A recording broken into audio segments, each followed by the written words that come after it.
Hello student, class 11th subject drawing and painting, chapter 5 Deccan लघु चित्र शैली। तो चलिए हम स्टार्ट करते हैं। सब बच्चे ध्यान से सुनेंगे और समझेंगे। दक्खन स्कूल ऑफ आर्ट को उन कलाकारों ने परिचित कराया था जो औरंगजेब काल में वहां से भागे थे, क्योंकि औरंगजेब उन पर जुल्म करता था, यानी वो अपने राज्य में आर्ट को नहीं फैलने दे रहा था। उसको आर्ट और संगीत बिल्कुल भी पसंद नहीं थे। वो उनसे बहुत ही नफरत करता था। तो वहाँ से कुछ आर्टिस्ट साउथ की तरफ चले गए थे और कुछ पहाड़ी की तरफ चले गए।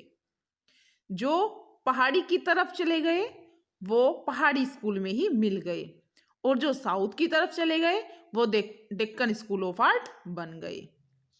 डेक्कन स्कूल ऑफ आर्ट में हम पर्शियन टेक्निक को देख सकते हैं, क्योंकि ये पेंटिंग जो थी उनकी उत्पत्ति मुगल से हुई थी और मुगल पेंटिंग पर्शियन से उत्पन्न हुई थी, इसलिए इनमें पर्शियन इफेक्ट देखा जा सकता है। जो दक्खन का उद्भव और विकास है वो आर्ट की हिस्ट्री में एक अलग हिस्सा बनकर रह गया है। अब देखते हैं हम दक्कन स्कूल का उद्भव और विकास। इसका जो समय था वो क्या रहा? वो रहा 1347 से 1627 ईसा पूर्व। वहाँ की रंग योजना कैसी थी? गहरे व चमकीले रंग प्रयोग में लाए गए। ब्राइट कलर और डार्क कलर का यूज किया गया। भवन और वस्त्रों में सुनहरा रंग ज्यादा से ज्यादा प्रयोग किया जाता था। कला कैसी थी वहाँ की? दक्कन की कला बोल्ड थी, लाइंस उभरी हुई दिखाई देती थी। वहाँ के चित्रों की क्या विशेषता थी? वनस्पति, हरा भरा प्रदेश, फूल पौधे, पशु भी बनाए गए। ठीक है, वहाँ के जो चित्र थे उनके चित्रों की विशेषता थी। वहाँ अब आता है हमारा दक्कन स्कूल के सब स्कूल। उनकी जो उपशैलियाँ थी, सेंटर थे, वो कौन कौन से थे? वो थे अहमदनगर, बीजापुर, गोलकुंडा, बीदर और बिरार, हैदराबाद और तंजौर। अब हम सबसे पहले पढ़ेंगे अहमदनगर के बारे में। ठीक है, अहमदनगर की चित्रकारी दक्षिण भारत की प्राचीनतम उदाहरणों में से एक है। यह अहमदनगर के सुल्तान हुसैन निजाम शाह और उनकी रानी की प्रशंसा में कविताओं का संग्रह ग्रंथ है। यह ग्रंथ तारीफ ए हुसैन शाही के नाम से जाना जाता है। ठीक है, और इसका समय क्या रहा अहमदनगर का? 1553 ईसा से 1565 ईसा पूर्व। अहमदनगर के चित्रों की जो रंग योजना थी वो कैसी थी? अहमदनगर के चित्रों की जो रंग योजना थी, इसमें रंग अच्छे और सुंदर प्रयोग हुए हैं जो पेंटिंग को एक अच्छा लुक देते हैं। यहाँ के चित्रों की विशेषता कैसी थी? जो फेस बनाए गए हैं, लंबा फेस बना है। चेहरे का आकार कैसा होता था? वो ओवल शेप में ना हो करके मून शेप में बनाया जाता था, और इनकी आईब्रोज मोटी होती थी। ठीक है, और ये जो अहमदनगर के जो चित्र हैं, अहमदनगर की जो कला है वो किससे प्रभावित थी? यह पेंटिंग मुगल कला से प्रभावित थी। ठीक है, अब आता है हमारा मुख्य लघु चित्र। इसमें जो अहमदनगर के जो चित्र थे वो कौन कौन से थे? अहमदनगर के जो चित्र थे, हिंडोल राग, बुरहान निजाम शाह द्वितीय का व्यक्ति चित्र। ये क्या थे? ये अहमदनगर के व्यक्ति चित्र थे। ठीक है, अब आता है हमारा इसका दूसरा केंद्र। जो दूसरी उपशैली थी वो थी हमारी बीजापुर शैली। ठीक है, इसका जो समय है वो 1558 से 1627 ईसा पूर्व है। पेंटिंग्स, इन पेंटिंग में सब कुछ अच्छे से और तरीके से दिखाया गया है। यानी जो राजा महाराजा होते थे उनको राजगद्दी पर बैठे हुए दिखाया गया है, और जो नौकर चाकर थे या दास थे उनको जमीन पर या फिर राजाओं के पीछे खड़ा हुआ दिखाया गया है। उन चित्रों को अली आदिल शाह और इब्राहिम शाह बनवाते थे। बीजापुर का एक उदाहरण है नुजुम अल उलूम, जिसे हम लोग स्टार्स ऑफ साइंस भी कहते हैं। इस हस्तलिखित पांडुलिपि में 576 लघु चित्र मिले हैं। कैलीग्राफी या लिखावट, इसकी लिखावट में पर्शियन प्रभाव दिखाई देता है। और जो यहाँ की गोलकुंडा की, अभी हमने क्या पढ़ा, बीजापुर की जो रंग योजना थी वो कैसी थी? इसमें गहरे रंगों का उपयोग किया गया है। जो चीजें प्रकृति से संबंधित है वो भी इसमें दिखाई गई हैं। ताड़ वृक्ष, नर व नारी सभी दक्षिण भारत की परंपरा से संबंधित है।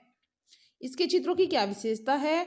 इसमें प्रदर्शित नारी आकृतियां लंबी व दुबली दिखाई गई हैं। वह दक्षिण भारतीय पोशाक पहने हुए है।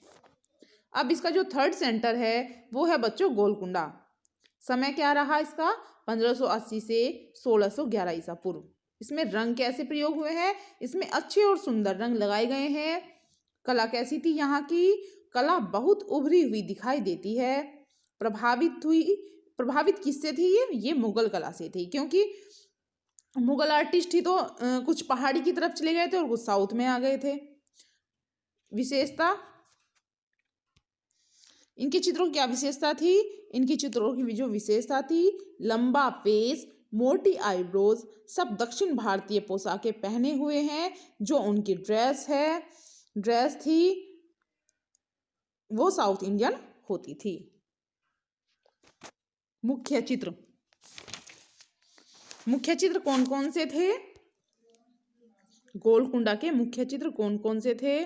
वो थे हमारे मैना और स्त्री, चांद बीबी पोलो खेलते हुए, एक कवि को उपवन में दर्शाती तस्वीरें, एक शालीन युवक पुस्तक पढ़ते हुए, एक युवक सुनहरे स्टूल पर बैठे हुए।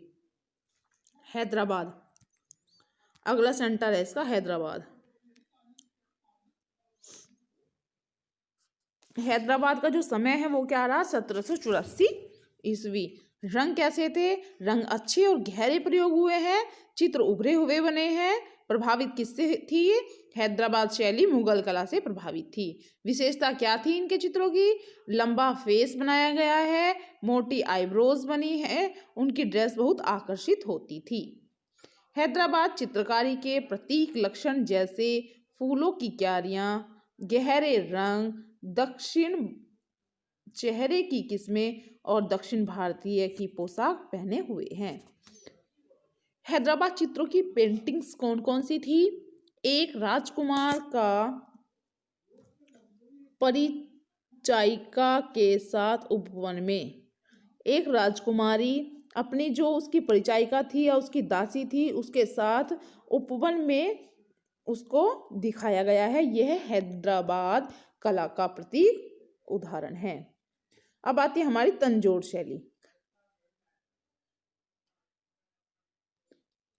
तंजौर शैली समय है 18वीं से 19वीं सदी। माध्यम गहरा रेखांकन, डार्क शेडो। रंग योजना कैसी थी? शुद्ध व चमकीले रंगों का प्रयोग हुआ। विषय वस्तु क्या थी? इसमें रामायण और महाभारत से संबंधित चित्र बनाए गए हैं। मुख्य चित्र थे इसमें राम का राज तिलक दर्शाते चित्र। मध्य में गद्दी पर राम व सीता अपने भाइयों व स्त्री सहित बैठे हुए हैं।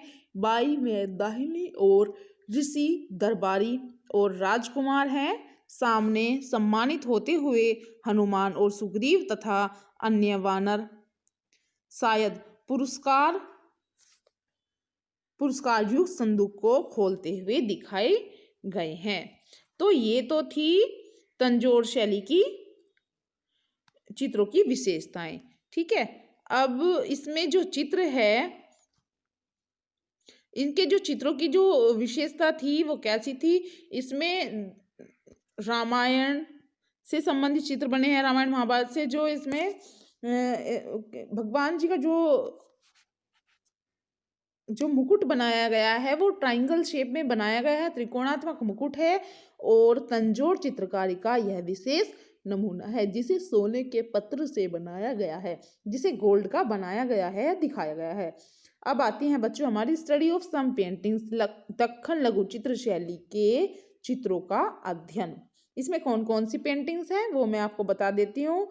इसमें पेंटिंग्स हैं रागनी पटहंसिका, सुल्तान अब्दुल्ला कुतुब शाह, हजरत निजामुद्दीन औलिया और अमीर खुसरो, नर्तकियां, चांद बीबी पोलो खेलते हुए। ये सब इसकी पेंटिंग्स हैं दक्खन लघु चित्र शैली की। और जो इसके प्रमुख सेंटर हैं दक्खन शैली की जो उपशैलियां हैं बच्चों, मैं आपको फिर से दोबारा से एक बार फिर से रिपीट करा देती हूँ।